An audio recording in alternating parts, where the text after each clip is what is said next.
दोस्तों, कैसे हैं सब? उम्मीद करता हूँ सब खैरियत से होंगे और मज़े में होंगे और हमारे लेक्चर एंजॉय कर रहे होंगे। अगर अभी तक आप लोगों ने हमारे चैनल को सब्सक्राइब नहीं किया तो ज़रूर सब्सक्राइब कीजिए ताकि हमारी हर आने वाली वीडियो आपको वक्त पर मिल सके। आज का हमारा लेक्चर है 9th क्लास का चैप्टर नंबर 4 और टॉपिक है centre of mass and centre of gravity, जिसको हम शॉर्ट फॉर्म में सेंटर ऑफ मास को सीएम कहते हैं और सेंटर ऑफ ग्रेविटी को सीजी कहते हैं।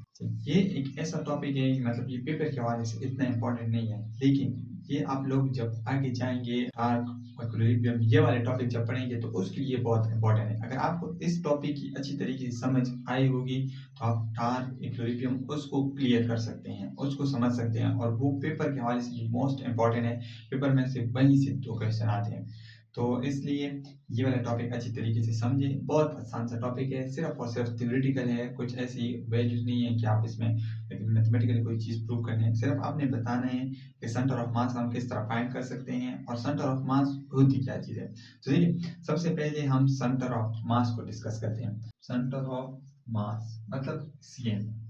तो सेंटर ऑफ मास क्या होते हैं कि आपके पास ऐसा पॉइंट जिससे चारों तरफ किसी भी ऑब्जेक्ट में जो मैटर होती है वो इक्वल डिस्ट्रीब्यूट होती है। हमें पता है कि मैटर स्मॉल पार्टिकल से मिलकर बने होते हैं, तो वो आपके पास जो पार्टिकल्स होते हैं, पार्टिकल की तादाद चारों तरफ उससे इक्वल होती है। तो इसको हम कहते हैं कि ये क्या है हमारे पास सेंटर ऑफ मास। मिसाल के तौर पर ये कोई ऑब्जेक्ट है और ये वाला पॉइंट इसका सेंटर ऑफ मास कहलाता है। ठीक है, तो अब इससे इस साइड पे जितनी भी पार्टिकल्स हैं,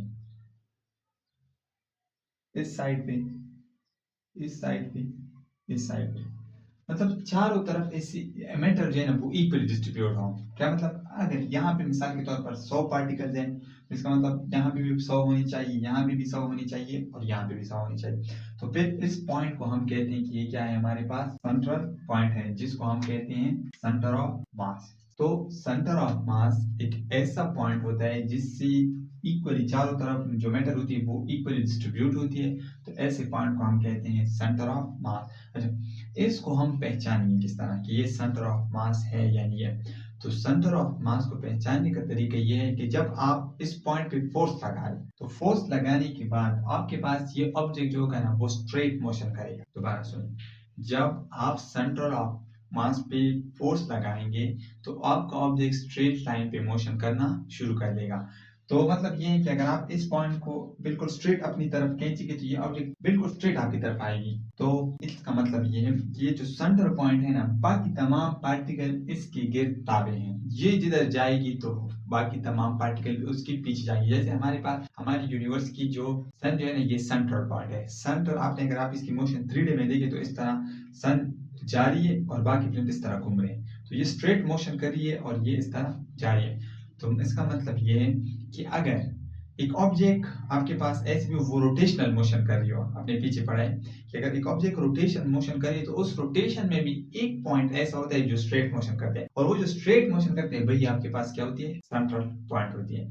तो सेंट्रल पॉइंट को पहचानने का तरीका ये है कि जब आप इस पे फोर्स लगा ले तो वो स्ट्रेट मोशन करती है। जैसे मिसाल के तौर पर ये मार करें, मैं यहाँ पे इस पे फोर्स लगा रहा हूँ तो देखिए ये बिल्कुल स्ट्रेट जा रही है। तो ये वाली जो पॉइंट है इसका ये क्या कहते हैं, सेंट्रल पॉइंट। अगर मैं यहाँ पे फोर्स लगा लूँ ना, ये देखिए टर्न कर रही है, और अगर यहाँ पे लगा लूँ तब ये कर्व मोशन कर रही है। तो इसका मतलब ये है सेंटर मास को पहचानने का तरीका ये है कि जब आप इस पे फोर्स लगा रहे तो वो क्या होगी, आपके पास ऑब्जेक्ट बिल्कुल स्ट्रेट मोशन करेगी, तो इसको हम कहते हैं central mass, centre of point. अच्छा, फिर आता है सी, मतलब सेंट्रल ऑफ ग्रेविटी। तो सेंट्रल ऑफ ग्रेविटी का मतलब ये है कि बॉडी का वो पॉइंट जिस पे होल बॉडी का वेट एक्ट करे, तो उसको हम कहते हैं सेंट्रल ऑफ ग्रेविटी। मतलब जमीन की जो ग्रेविटी है वो उस एक पॉइंट पे जो एक्ट करी है वो तमाम के सम के बराबर। तो इसका मतलब क्या है कि मिसाल के तौर पर आपके पास एक ऑब्जेक्ट है, ये मुख्तलिफ पार्टिकल से बना है, सही, और ये वाला इसका सेंट्रल पॉइंट। तो अब देखिए यहाँ पे भी ग्रेविटी एक्ट कर रही है, इस तमाम पॉइंट पे नीचे की तरफ एक्ट कर रही है। जब आप इन तमाम के, ये तो वेक्टर है, ग्रेविटी तो वेक्टर है, तो एक तमाम का आप सम लेंगे तो आपके पास एक रिजल्टेंट फोर्स आएगी और वो उसकी सेंट्रल में होगी। और इसका मतलब ये है कि बॉडी की तमाम वेट जो एक पॉइंट पे एक्ट कर रही हो ना, तो उसको हम कहते हैं कि ये क्या है, इसका सेंट्रल ऑफ ग्रेविटी है। मतलब अगर यहाँ पे फोर्स लगेगी तो ये ऑब्जेक्ट बिल्कुल स्ट्रेट मोशन करेगा। अगर इस मार्कर पे आप सेंट्रल पे इस तरह ये देखिए, अब ये मैं फोर्स लगा रहा हूँ ना, तो ये ऊपर नीचे नहीं जाएगी, बिल्कुल इसकी सेंट्रल पॉइंट है। यहाँ पे ग्रेविटी नीचे की तरफ लग रही है, इस साइड में भी लग रही है और इस साइड तमाम भी लग रही है, लेकिन यहाँ पे जो मैंने अपनी उंगली की मदद से जो फोर्स प्रोवाइड की है वो इसकी सेंट्रल पॉइंट में है। सेंट्रल पॉइंट की वजह से ये अब बिल्कुल जैसे ही मैं खा रहा हूँ तो ये बिल्कुल आगे नहीं जा सकती। तो सेंट्रल पॉइंट पे यहाँ पे आपके पास जो मोशन करेगी वो क्या करेगी, बिल्कुल ऑब्जेक्ट स्ट्रेट। तो ग्रेविटी, सेंटर ऑफ ग्रेविटी वो पॉइंट जहाँ पे बॉडी का होल वेट ऐसा पॉइंट एक्ट करे तो उसको हम कहते हैं सेंट्रल ऑफ ग्रेविटी। अच्छा, डिफरेंस बिटवीन, तो यहाँ पे आपके पास आता है difference between CM and CG। इन दोनों के दरमियान डिफरेंस क्या है? तो डिफरेंस अगर हम देखें तो जब तक हम इस जमीन की सरफेस पे हो, ग्रेविटी सेम हो, ग्रेविटी में किसी भी किस्म की चेंज ना आ रही हो, तो आपके पास सेंटर ऑफ मास और सेंटर ऑफ ग्रेविटी एक ही पॉइंट होती है, इसमें कुछ डिफरेंशिएट नहीं आता। अगर मिसाल के तौर पर हमारे पास ये एक ऑब्जेक्ट है, ये इसका सेंटर पॉइंट है, ये एक कांस्टेंट ग्रेविटी में है, मतलब 9.8 ड्यूज के लिए, तो ये वाला जो पॉइंट है ना, ये इसका सेंटर ऑफ मास भी है और यही पॉइंट सेंटर ऑफ ग्रेविटी भी है, इसमें कुछ फर्क नहीं आता। लेकिन अगर आप वेरिएबल आपके पास ग्रेविटी जो है ना वो वेरिएबल हो, मतलब ग्रेविटी आपके पास क्या हो, वेरिएबल हो, इसका मतलब क्या है, अगर ये जमीन है और आप जमीन से ऊपर जा रहे हैं, इस तरफ जा रहे हैं, तो अब आपकी ग्रेविटी, जितना आपको पता है कि आप ऊपर जितने जाते हैं आपकी ग्रेविटी कम होती जाती है, तो अब आपका क्या होगा कि सेंट्रल ऑफ मास तो वही पॉइंट होगा, लेकिन सेंट्रल ऑफ ग्रेविटी वो थोड़ी सी शिफ्ट हो जाएगी टुवर्ड्स द हाईएस्ट ग्रेविटी। दोबारा सुनिए, अगर आपके पास ग्रेविटी वेरिएबल हो तो सेंटर ऑफ मास में किसी भी किस्म की चीज नहीं आएगी, क्योंकि वो मैटर है, जितने मैटर है वो वही होगा।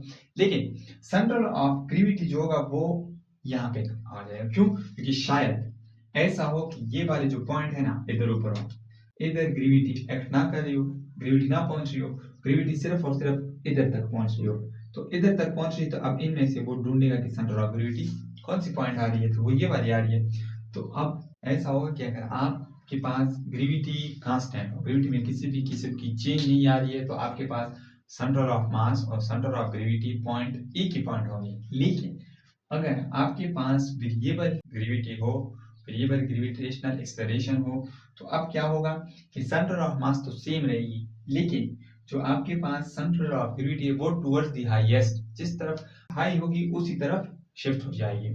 तो ये था इनके दरमियान डिफरेंस। सबसे पहले हमने डिस्कस कर लिया कि सेंट्रल ऑफ मास कैसे कहते हैं।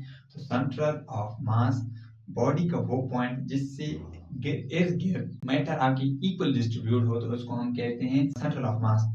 अब सेंटर ऑफ ग्रेविटी कैसे कहते हैं, whole body weight act at a single point is called centre of gravity. मतलब वो पॉइंट जहाँ पे बॉडी का तमाम वेट एक्ट कर ले तो उसको हम कहते हैं सेंटर ऑफ ग्रेविटी। अब हम फाइंड करेंगे कि सेंटर ऑफ ग्रेविटी मुख्तलिफ ऑब्जेक्ट की हम किस तरह फाइंड करेंगे, तो वो आज अब हम फाइंड करते हैं। आपको दिया जा सकता है ना कि मुख्तलिफ किस्म के ऑब्जेक्ट, इसकी सेंटर ऑफ ग्रेविटी हम किस तरह फाइंड करेंगे, इसकी तो मुख्तलिफ किस्म के ऑब्जेक्ट दी जा सकते हैं। तो अब हम ले लेते हैं। तो सबसे पहले हम फाइंड करते हैं central of mass symmetric objects. Symmetric का मतलब ये है कि जिसमें रेगुलर शेप हो, कुछ ना कुछ उनकी खास शेप जो ज्योमेट्रिकल शेप है, मतलब स्क्वायर, रेक्टेंगल, ट्रायंगल, ये वाली जब आ रही है तो इसको हम कहते हैं साइमेट्रिक ऑब्जेक्ट्स। तो सबसे पहले आते हैं स्क्वायर की तरफ।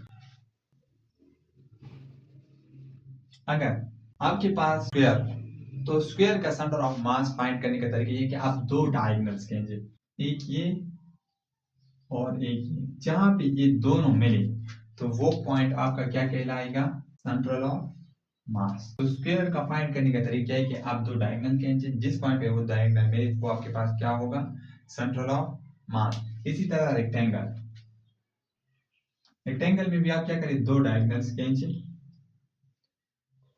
जहां पे वो डायगोनल आपस में मिलते हैं तो वो आपके पास क्या कहलाता है, सेंट्रल ऑफ मास। इसी तरह अगर आपके पास ट्रायंगल वाले हो तो मेरिडियंस खींचे, तीन मेरिडियंस खींचेंगे, जहां पे आपके पास ये तीनों लाइन मिलती है तो वो आपके पास क्या कहलाती है, सेंट्रल ऑफ मास। वो पॉइंट क्या कहलाती है। अब अगर आपके पास सर्कल हो तो सर्कल में आप दो डायमीटर्स खींचेंगे, तो जहाँ पे ये दो डायमीटर आपस में मिलते हैं तो वो आपके पास क्या कहलाएगा, आपके पास वो पॉइंट आ जाएगी सेंटर ऑफ मास। इसी तरह अगर आपके पास सिलेंड्रिकल शेप हो तो सिलेंड्रिकल शेप में आप क्या करेंगे, यहाँ पे दो डायगोनल खींचेंगे, इस तरह दो सर्कल आ रहे हैं और ये फिर सेंटर पॉइंट को आपस में मिला लेंगे तो इसका जो सेंट्रल पॉइंट आ रहा है वो आपके पास क्या होगा, सेंट्रल पॉइंट। तो ये मुख्तलिफ किस्म के आपके पास सिमेट्रिक ऑब्जेक्ट आ सकते हैं जिसकी हम सेंट्रल पॉइंट फाइंड कर सकते हैं। अब इसके बाद आते हैं centre of mass irregular shape की, मतलब जो सिमेट्रिक ना हो।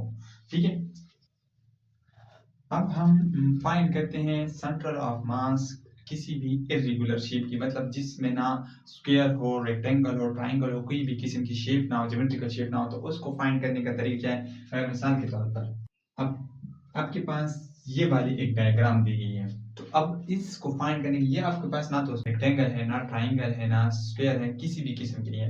तो इसको फाइंड करने के लिए आप प्लम यूज करेंगे, वो जो मिस्र के साथ होता है, जिसकी वजह से वो जो दीवार होती है उसकी स्ट्रेटनेस, मतलब वो सीधाई उसकी मालूम करती है। वो वाली चीज हम यूज करते हैं जिसको हम उर्दू में साल कहते हैं, प्लम। तो वो हम यूज करेंगे। तो उसको यूज करने का तरीका क्या है कि आप इसमें पॉइंट्स बना लें। जितने ज्यादा आप पॉइंट्स बनाएंगे उतना ही आपके पास सेंट्रल ऑफ मास अच्छी तरीके से आएगा। अब यहाँ पे एक फिक्स पॉइंट लेंगे और इस फिक्स पॉइंट पे मिसाल के तौर पर ये वाला पॉइंट आपने फिक्स ले लिया, यहाँ पे कुछ कील वगैरह रख दी और इस पे हैंग करेंगे। हैंग करेंगे तो उसकी प्लम की मदद से आप एक लाइन लगा लेंगे। अब आप इस साइड पे शिफ्ट करना चाहते हैं या इस साइड पे, आपकी मर्जी है। इसको इधर इस पॉइंट पे हैंग करेंगे तो ये इस तरह एक स्ट्रेट लाइन आएगी। अगर यहाँ पे हैंग करेंगे तो ये वाली आ जाएगी। इसी तरह ये वाला, ये ये वाला, ये, तो ये मुख्तलिफ लाइनें बनेगी। तो अब देखिए जिस पॉइंट पे ये इस पर जिस पॉइंट पे ज्यादा लाइन मिलेगी वो वाला पॉइंट आपका क्या कहलाएगा, सेंट्रल पॉइंट। तो इस वजह से मैं कह रहा हूँ कि आप जितनी ज्यादा डॉट्स लेंगे, जितनी ज्यादा, तो उतनी ही आसानी के साथ आप उतने ही अच्छा एक्यूरेट आपके पास सेंटर ऑफ मास आएगा। करने का तरीका क्या है, करने का तरीका ये है कि आप कोई भी इर्रेगुलर शेप आपको दी गई हो आप उसमें से निशानात लगाएं, मतलब डॉट डॉट कोई भी अपने लिए लगा लें। अब एक कील या कोई भी चीज ले ली जिसकी वजह से आप उसको हैंग कर सके, वो ले ली फिक्स।